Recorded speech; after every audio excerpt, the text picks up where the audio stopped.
నమస్తే, నేను మీ కుప్ప పద్మిని. ఇన్నాళ్ళు మీ సపోర్ట్‌ని నాకందిస్తూ, మీ ప్రేమని నాకందిస్తున్న ప్రతి ఒక్కరికి కృతజ్ఞతలు. ఇప్పుడు చూడబోతున్న ఈ వీడియో కూడా ఖచ్చితంగా మీకు ఉపయోగపడుతుంది. లైక్, షేర్ అండ్ సబ్స్క్రైబ్ చేసి మీ ఇష్టాన్ని, అలాగే మీ సపోర్ట్‌ని నాకందించండి. అలాగే ఈ వీడియో పట్ల మీ అభిప్రాయాన్ని కామెంట్ సెక్షన్‌లో కామెంట్ చేసి నాకు తెలియజేయండి. నమస్తే. నమస్తే. Welcome to our channel. నేను పద్మిని. ప్రస్తుతం మనతో పాటు ప్రముఖ ఆధ్యాత్మికవేత్త, astrologer, life coach, Bala Tripura Sundari ఉపాసకురాలు శ్రీమతి సుధ గారు మనతో పాటు ఉన్నారు. మాట్లాడదాం. సుధ గారు నమస్తే అండి. నమస్కారం. ఎలా ఉన్నారు సుధ గారు? ఫైన్.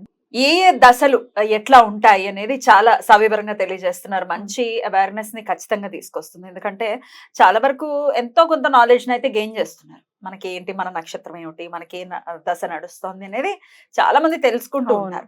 దశలు మారినప్పుడు డెఫినెట్ గా ఒక దశా ఛిద్రం అని అంటారు. డెఫినెట్ గా కొన్ని కొన్ని మార్పులు లైఫ్ లో ఉంటాయి.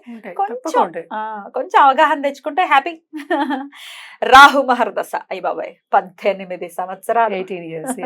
ఒకటి కాదు, రెండు కాదు బాబాయ్. అంటే ఇంచుమించు ఎంత ఎంత లాంగ్ పీరియడ్ అది, చాలా లాంగ్ పీరియడ్. సో ఎలా ఉంటుందండి రాహు మహర్దశ అనేది? ఎట్లాంటి పరిస్థితుల్లో యోగించేటటువంటి పరిస్థితి ఉంటుంది? అలాగే ఏ దశలు డెఫినెట్ అంటే అంతర్దశలు కూడా చెప్తున్నారు. అవును, అంతర్దశ మెయిన్ అసలు యాక్చువల్ గాను అది కూడా చెప్తున్నారు. కాబట్టి మరి ఒకవేళ మంచి రిజల్ట్స్ ఇవ్వట్లేదు రాహు మహర్దశ అంటే ఏ రెమెడీస్ చేసుకోవాలి ఒకసారి మీ ద్వారా? షూర్, తప్పక. ఈ కాలంలో నాకు నేర్పిన వాళ్ళు కూడా యాక్చువల్గా నేను గురువు దగ్గర నేర్చుకున్నాను ఆస్ట్రాలజీ కూడాను. ఆయన చెప్పడం కూడా ఏంటంటే నీచ దశలు ఈ కాలంలో రావాలి కలియుగంలో. అంటే నీచ దశలు ఏంటంటే కంప్లీట్ మ్యాలిఫిక్ కదా, మనకి రాహుకేతు మనం కంప్లీట్ మ్యాలిఫిక్ తీసుకుంటాము. సో అలాంటి నీచ దశలు వస్తే, ఎందుకంటే ఈ కాలంలో అందరూ కోరుకునేది ఏంటి? డబ్బు. సంపద అంటేనే డబ్బు, అంతే. మిగతా ఇంటర్పర్సనల్ రిలేషన్షిప్స్ కానీ లేకపోతే ఇంకా ఉంటాయి కదా, ఇప్పుడు ఫ్యామిలీ భోగాలు, సుఖాలు అన్ని ఇప్పుడు చాలా, అంటే ఫ్యామిలీ మెయిన్ అనుకుందాం. ఫ్యామిలీతో ఎంజాయ్ చేయాలి. ఇవన్నీ కాకుండా మనకి ఏంటంటే ఫస్ట్ డబ్బు కావాలి, బ్యాంక్ బ్యాలెన్స్ కావాలి. ఇంకోటి రెండోది ఏంటి, ఆన్లైన్లో మనం పైకి రావాలి, అంతే కదా. కరెక్ట్. సో బేసిక్గా ఏమవుతుంది, రాహు మదర్స్లో కమ్యూనికేషన్స్ అనేవి పెరుగుతాయి. ఫారిన్ టచ్ అనేది తప్పక వస్తుంది. చాలా మంది ఏమనుకుంటారు, ఫారిన్లో వెళ్ళి సెటిల్ అవ్వాలనుకుంటారు. అలాంటివి కూడా జరుగుతూ ఉంటాయి. మన ఉద్యోగ పరంగానో లేకపోతే కుటుంబ పరంగానో వెళ్ళి సెటిల్ అవ్వడం కానీ, లేకపోతే చదువు అబ్రాడ్లో వెళ్ళి చేసుకోవడం కానీ, అండ్ ఆల్సో పై చదువులు రావడం కానీ. అంటే ఈ కాలంలో చదువులు అంటే ఏంటి, మెటల్స్ గురించి లేకపోతే ఇన్వెన్షన్స్ గురించి డిస్కవరీ చేయడం కానీ, ఇప్పుడు సీరమ్స్ డిస్కవరీ చేయడం కానీ, లేకపోతే అలాంటి మెడికల్ ఫీల్డ్లో వెళ్ళడం. అంటే కేతు రాహు కలిసి ఉన్నప్పుడు కొన్ని దీంట్లో ఎస్పెషల్లీ మెర్కురీ మాస్ తోటి డాక్టర్స్ లేకపోతే మెడికల్ ఫీల్డ్ ఇవన్నీ చెప్పుకుంటాం అనమాట. ఎస్పెషల్లీ 10th కనెక్షన్ వచ్చింది అంటే దాంట్లో పైకి రావడం కానీ ఇవన్నీ జరగడం అనేది జరుగుతాయి రాహు మహర్దశలో. ఇంకోటి మనం ముఖ్యమైనది చూడాలి అంటే ఏంటంటే, రాహు మహర్దశలో కంప్లీట్ చేంజ్ అనేది ఉంటుంది. అవునా?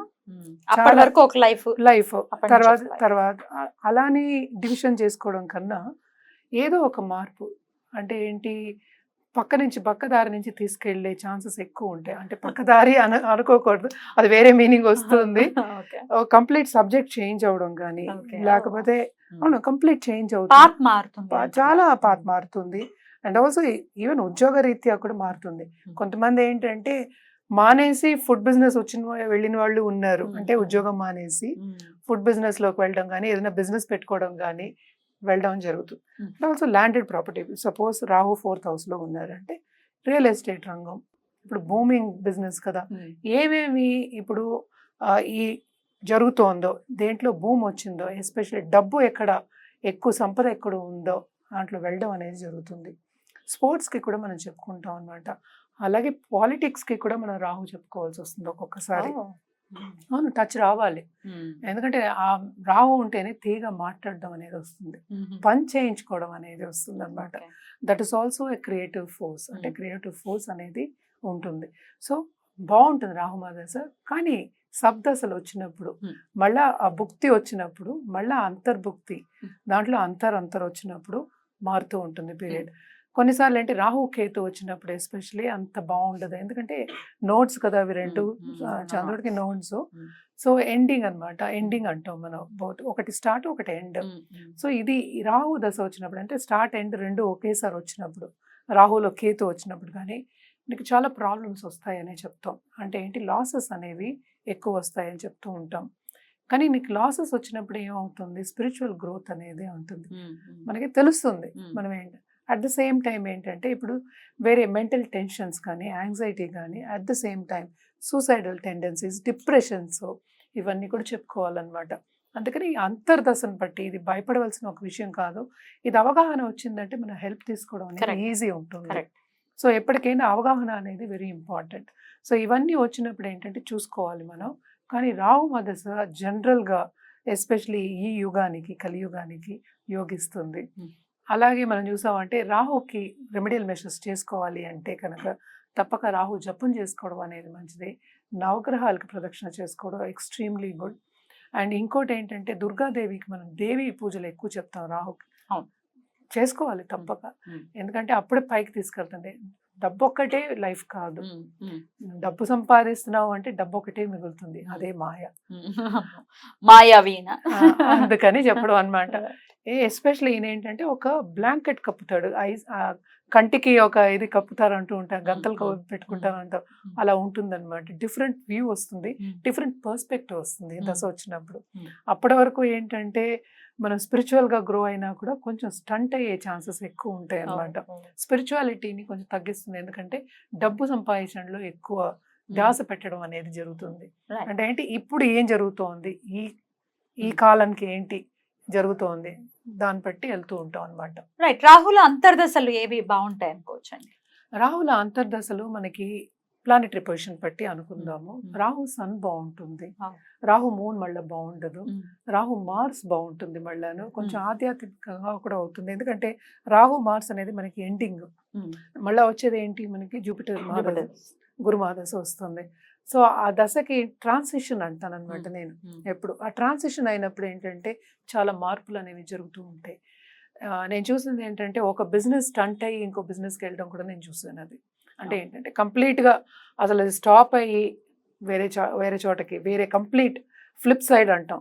Suppose somebody is there in teaching profession అనుకుందాం, వాళ్ళేమో కంపెనీలో వెళ్ళి జాయిన్ అవ్వడం కానీ ఒక పద్ధతిగా వెళ్ళడం కానీ జరుగుతుంది. ఇది రాహు అనేది ఇన్కన్సిస్టెంట్ అండ్ ఆల్సో ఒక పద్ధతి అనేది ఇవ్వడం అనమాట. మరి 18 years తర్వాత మళ్ళీ ఏమైనా ఫ్లిప్ ఉంటుందా? మరి జూపిటర్ మరి ఫ్లిప్ ఉంటుంది కదా, ఎందుకు ఉండదు? అన్ని భుక్తులు పట్టి కదా నేను చెప్పేది. ఇప్పుడు జూపిటర్ ఉన్నాడు, జూపిటర్ తో పాటు ఒకళ్ళు కలిస్తేనే కదా ఏదైనా జరగడానికి. ఒట్టి జూపిటర్ ఏం చేస్తారు పాపం, ఆయన ఇచ్చే మంచి ఇస్తాడు ఆయన. ఇంకోళ్ళు కలిసినప్పుడు ఏంటంటే ఒక ఈవెంట్ అనేది మనకి జరుగుతుంది. అది ఈవెంట్ జరిగినప్పుడు ఏంటి, అది ఇంకో ఈవెంట్ ని తీసుకెళ్తుంది, ఒక దారి కనిపిస్తుంది. ఒక ఈవెంట్ అయిన తర్వాత ఇంకో ఈవెంట్ అవ్వాలి, అది ప్లస్ అవ్వచ్చు మైనస్ అవ్వచ్చు. ఇక రెమెడీస్ ఏం చేసుకోవచ్చు అండి రాహుకి? మీరు ఎలాగో దుర్గాదేవి అని చెప్పారు, ఏదైనా మరి రాహు అంటేనే మాయ కాబట్టి మాయ లాంటి రెమెడీస్ ఏమైనా ఉంటాయా? మాయ లాంటి రెమెడీస్ అంటే మన దుర్గాదేవినే, ఎందుకంటే మాయ తీసేయాలి కనుక మనకి దుర్గాదేవి దేవి పూజలు ఏ ఉపాసన అయినా చేయొచ్చు. దేవి ఉపాసన చేయడం అనేది చాలా మంచిది అనమాట.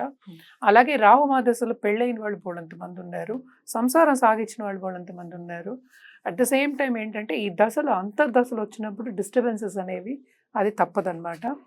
జనరల్గా మనం చెప్పుకోవాలి అంటే ఈవెన్ మెడికల్గా మనం చూడాలి, హెల్త్ పరంగా చూడాలి అంటే తప్పక ఒక పద్ధతి డిసిప్లిన్ వేలో వెళ్ళాలి అనేది ఎక్స్ట్రీమ్లీ ఇంపార్టెంట్. రాహు మహాదశలో కూడా ఎస్పెషల్లీ రాహు మహాదశలో డిసిప్లిన్ అనేది ఉండాలి. డిసిప్లిన్ అనేది మనకే తెలుస్తుంది, అందుకే చెప్తాను. మనం ఎలాగా పుట్టి పెరిగిన వాతావరణం ఉంటుంది కదా, కొంతవరకు ఏంటంటే మన హెల్త్ని కాపాడుకుంటూ రావాలి అనేది వెరీ ఇంపార్టెంట్ అనమాట. రాహు మహాదశలో అది ఎక్స్ట్రీమ్లీ ఇంపార్టెంట్ ఒకటి, ఎందుకంటే హెల్త్ లేకపోతే మనం ఏం చేయలేము.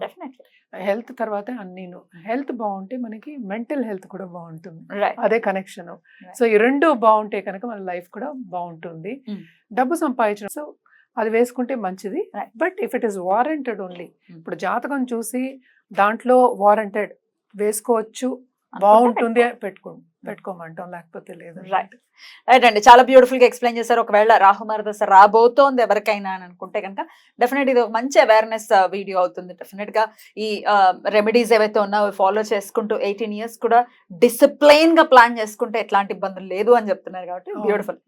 ఇక నెక్స్ట్ ఎపిసోడ్ లో గురు మహాదశ గురించి మాట్లాడుకుందాం. నమస్కారం.